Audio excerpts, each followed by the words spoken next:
निर्गमन अध्याय 24। निर्गमन अध्याय 24। फिर उसने मूसा से कहा, तू हारून, नादाब, अबीहू और इज़राइलियों के 70 पुरनियों समेत यहोवा के पास ऊपर आकर दूर से दंडवत करना। केवल मूसा यहोवा के समीप आए, परंतु वे समीप न आए और दूसरे लोग उसके संग ऊपर न आए। मूसा ने लोगों के पास जाकर यहोवा की सब बातें और सब नियम सुना दिए। तब सब लोग एक स्वर में बोल उठे, जितनी बातें यहोवा ने कही हैं उन सब बातों को हम मानेंगे। तब मूसा ने यहोवा के सब वचन लिख दिए और बड़े सवेरे उठकर पर्वत के नीचे एक वेदी और इज़राइल के 12 गोत्रों के अनुसार 12 खंबे भी बनवाए।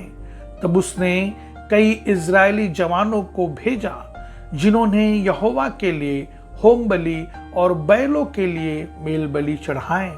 और मूसा ने आधा लहू लेकर कटोरों में रखा और आधा वेदी पर छिड़क दिया। तब वाचक की पुस्तक को लेकर लोगों को पढ़कर सुनाया। उसे सुनकर उन्होंने कहा, जो कुछ यहोवा ने कहा है उस सब को हम करेंगे और उसकी आज्ञा मानेंगे। तब मूसा ने लहू लेकर लोगों पर छिड़क दिया और उनसे कहा, देखो, यह उस वाचा का लहू है जिसे यहोवा ने इन सब वचनों पर तुम्हारे साथ बांधी है।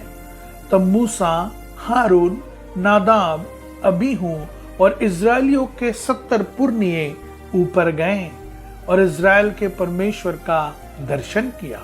और उसके चरणों तले नीलमणि का चबूतरा सा कुछ था, जो आकाश के तुल्य ही स्वच्छ था। और उसने इज़राइलियों के प्रधानों पर हाथ न बढ़ाया।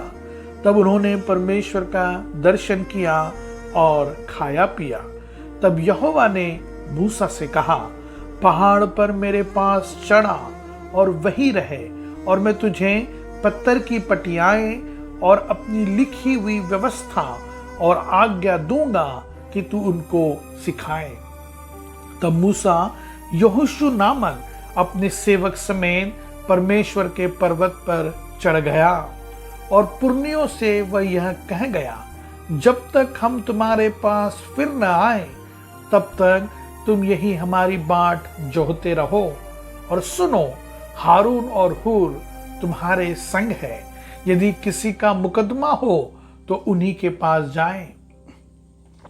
तब मूसा पर्वत पर चढ़ गया और बादल ने पर्वत को छा लिया।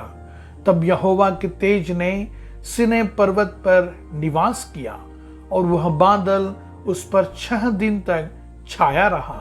और 7वें दिन उसने मूसा को बादल के बीच में से पुकारा।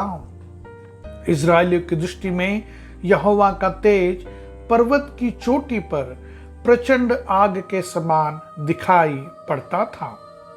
तब मूसा बादल के बीच में प्रवेश करके पर्वत पर चढ़ गया और मूसा पर्वत पर 40 दिन और 40 रात रहा।